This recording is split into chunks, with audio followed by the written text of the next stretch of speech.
April 10th, 2024.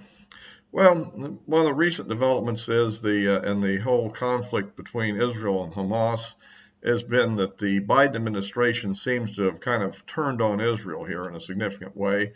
And there was I guess, a teleconference, really, I suppose. I don't think it was a face-to-face between Netanyahu and Biden. And apparently, they've finally, basically Biden has been moving more and more to threaten to cut off support for Israel's operation. I think after abstaining on a resolution demanding a ceasefire, and this essentially, it looks as if the Israelis have backed down basically on the plan to attack Rafah. Now, and what's more important as well is Netanyahu said that the date for the operation against Rafah has been set. The actual reaction was to remove the bulk of the Israeli forces from the southern Gaza Strip, and basically because they, quote, needed a rest.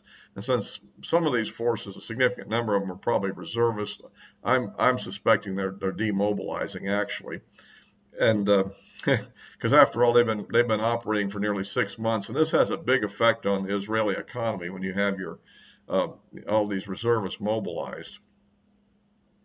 And of course, so the regular army people are still handling the situation in general. But I think for now, the Rafah attack is off.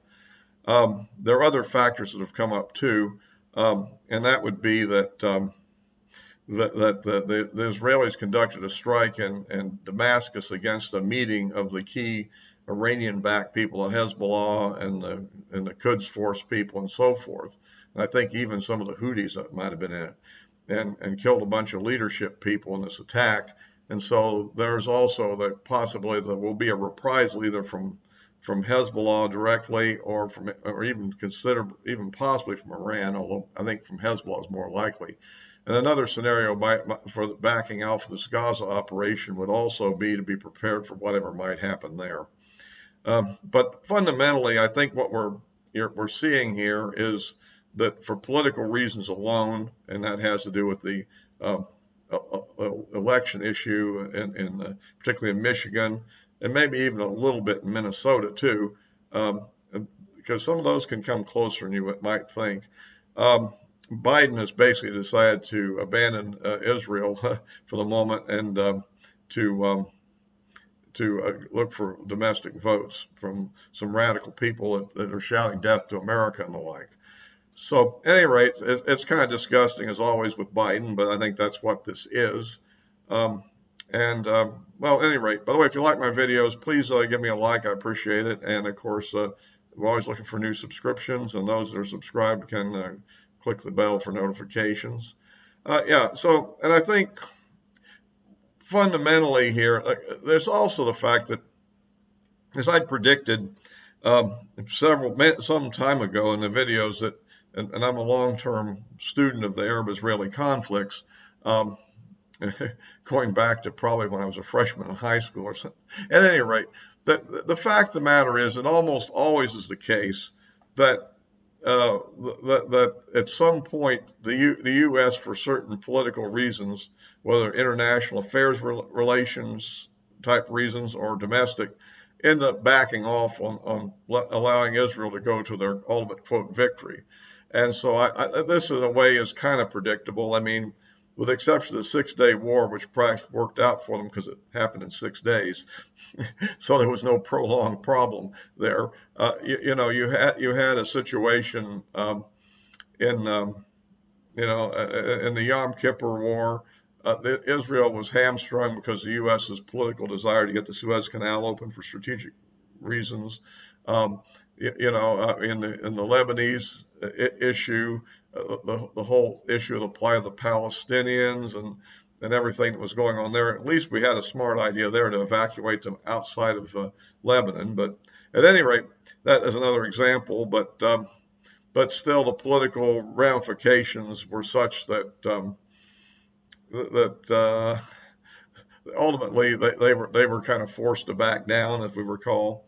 And we've had other situations, U.S. interference in Israeli elections, in which, particularly the ones around 2000, where Bill Clinton was aiming for getting a Nobel Peace Prize for settling the Arab-Israeli conflict with a two-state solution, which blew up when the Palestinians rejected the offer, when in fact it was actually as close to a two-state solution as you're probably ever going to really get. And that led to an intifada that went on for 3 years or something like that. And eventually was put down by building a tremendous amount of security, which now everybody, of course, on the Palestinian side complains about.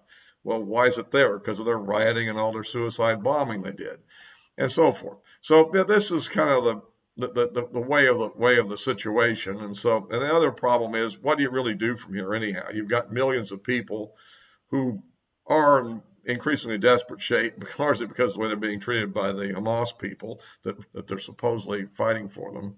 I think you have a lot of inflated numbers. I don't believe the fatality numbers that Hamas is putting out of 32,000 dead civilians. I tend to think that's probably inaccurate.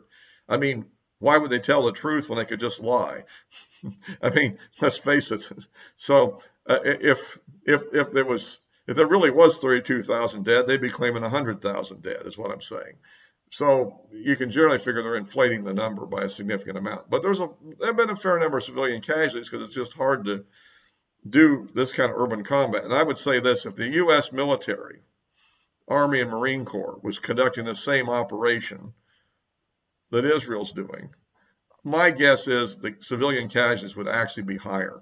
So I think everybody's jumping over them, but let's face it. So at any rate, so that's kind of where Biden is, and we'll see what develops next. But I think that for the moment, I think Israel probably is going to have to accept a lesser outcome. We'll see when Netanyahu says that the date has been set, but he almost has to say something. He can't say he's backing down. I mean, politically, right? And so probably they'll wait until the Hamas conducts some kind of an attack that will justify breaking the ceasefire or whatever. And right now they're still trying to negotiate for the hostages. And it is interesting how the degree to which the American hostages that are being held are being kind of ignored in all of this. So, and we don't know how many of them are still alive and how many have been killed or how many died of just, they grabbed all kinds of people that weren't good hostages. I mean, people who were sick, people that needed medical care, elderly. I mean, so, and then with all the younger women, I'm sure they've been raping them all over the place. So, so this is the kind of thing that, you end up with in these situations. But we'll see what happens next. But certainly the hand of Israel in negotiations has been weakened considerably by Biden's policies, and also his complete weakness when it comes to dealing with the Houthis as well. So the other issue that's coming up, of course, the Congress is now back in session, and we'll have to see what actually happens. I mean, the big bill, which, there's two bills out there, as I mentioned before. The big one, the $95 billion one, which is the Ukraine aid and also Israeli aid and Taiwanese and some stuff for the fighting, the border the drug cartels, the infiltration of drugs in the country. There's that bill, and then there's whatever it is that the Republicans under Johnson will come up with as an alternative. We can generally figure that would have to be passed strictly with Republican votes if he doesn't go with the big bill. I mean, I've often suggested going with the big bill and just attach HR 2 to it and see if you can pass that with partisan votes. But then again, you have the hardcore people like that don't want any Ukraine aid or something, so they won't vote for it. And the other people that maybe have some other issue with maybe the border bill is a little too severe for some people or something. And so it's going to be hard to actually get that bill through on Republican-only votes, considering our margin right now is 213 to 218. And of course, Gallagher apparently has passed his time limit. I did speak with his office yesterday, and or actually the day before yesterday it would be, and well, it was on Monday, and basically the I could get no real information other than he's going through with it. So apparently the deadline is now passed, and he's still in. So that means if he does resign, it's an empty seat for the rest of the year. I don't. So that's sad, and we'll just have to see what happens. I guess all focus now has to be trying to convince him to change his mind since it's too late to have a special election.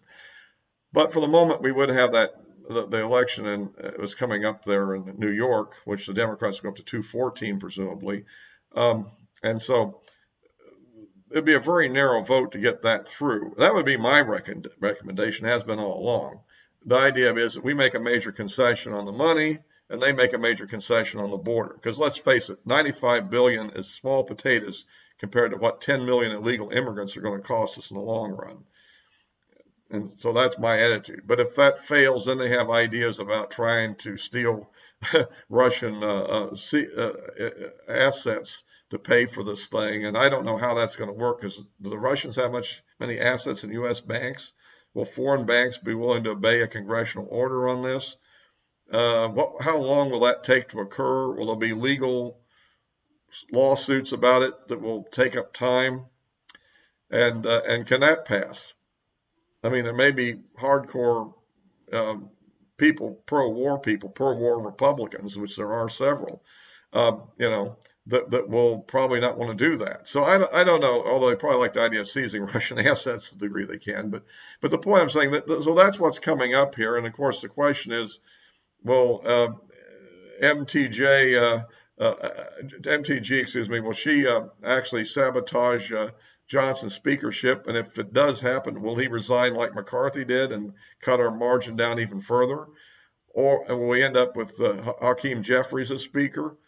If in fact he does put the Ukraine bill up and the Democrats save his speakership over that, then that'll mean he'll be beholden to the Democrats, which means he'll be much more of a compromise figure than he's been claimed to be up to now by the people like MTG, who doesn't have very good strategic thinking, in my opinion.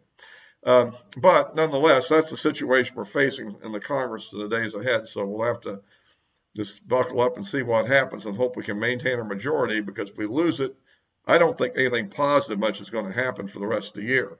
But I do think some very big negative things could happen if the Democrats get in control. And so that's what the whole thing's about. So I'll, as always, be posting this on both YouTube and Rumble. And of course, the addresses of my social media accounts are in the description below. Look forward to me posting quite actively on X over the days ahead, I suppose. And all for now.